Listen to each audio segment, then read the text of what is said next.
Bayangkan dunia diambang kehancuran bukan karena satu pemimpin gila, bukan karena satu negara superpower, tetapi karena satu peluru.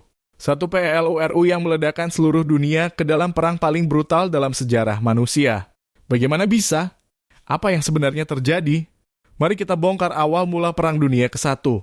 Semuanya dimulai pada 28 Juni 1914 di Sarajevo, ibu kota Bosnia.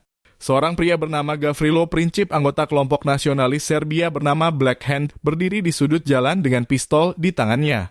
Targetnya, putra mahkota Austria-Hongaria, Archduke Franz Ferdinand. Saat mobil sang pangeran mendekat, Princip menarik pelatuk. Dor! Dalam hitungan detik, Franz Ferdinand dan istrinya, Sophie, tewas. Tapi apakah hanya ini yang menyebabkan perang? Di balik peristiwa ini ada ketegangan politik yang sudah lama membara. Austria-Hongaria sudah lama merasa terancam oleh gerakan nasionalisme di Balkan.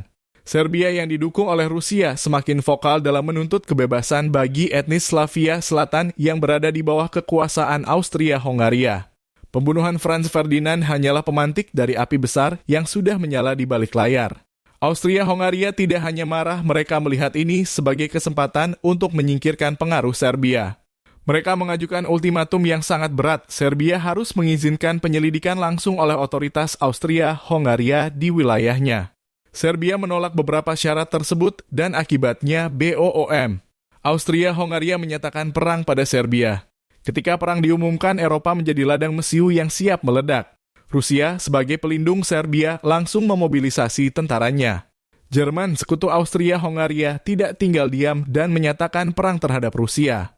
Prancis, sekutu Rusia, ikut terlibat. Jerman yang ingin menaklukkan Prancis secepat mungkin melewati Belgia yang netral. Ini membuat Inggris yang berjanji melindungi Belgia juga masuk ke dalam konflik. Dalam waktu singkat, perang skala global pun dimulai. Eropa sudah lama berada dalam ketegangan geopolitik. Ada 4 faktor utama yang membuat perang ini seakan tidak bisa dihindari. 1. Militerisme negara-negara Eropa meningkatkan kekuatan militer mereka secara besar-besaran. 2. Aliansi dua blok besar terbentuk, blok sentral dalam kurung Jerman, Austria-Hongaria, dan Italia melawan sekutu dalam kurung Inggris, Prancis, dan Rusia. 3. Imperialisme negara-negara besar berebut koloni dan sumber daya. 4. Nasionalisme sentimen nasionalisme di berbagai negara semakin memanas, terutama di Balkan. Tapi tahukah kamu, seandainya Franz Ferdinand tidak terbunuh hari itu, perang ini mungkin tetap akan terjadi. Mengapa? Karena ketegangan antara negara-negara besar sudah mencapai titik didih. Bahkan tanpa pembunuhan itu, Jerman dan Inggris sudah siap saling serang karena persaingan ekonomi dan militer mereka yang semakin memanas. Yang lebih mengejutkan lagi, ketika perang ini berlangsung, banyak tentara awalnya mengira ini akan menjadi perang singkat yang selesai dalam beberapa bulan. Namun, yang terjadi adalah perang berkepanjangan selama lebih dari 4 tahun dengan jumlah korban yang sangat besar. Jadi, satu peluru memang memicu Perang Dunia ke-1, tetapi perang ini sebenarnya sudah tidak terhindarkan sejak awal. Dunia tidak pernah sama lagi setelahnya. Kekaisaran besar runtuh, peta dunia berubah, dan lebih dari 16 juta orang kehilangan nyawa mereka.